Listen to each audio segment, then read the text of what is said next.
Get all the material in place, try to get it equally spread apart, and then on low revs, that will let you chop all these finely up without throwing the chain off.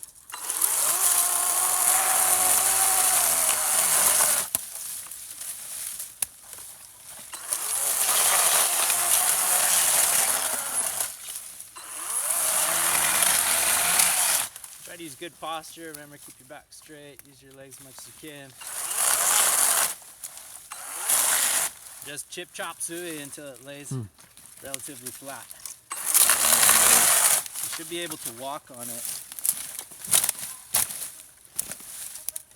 because then we're going to put straw and soil and other things. So you want it to be as flat as you can.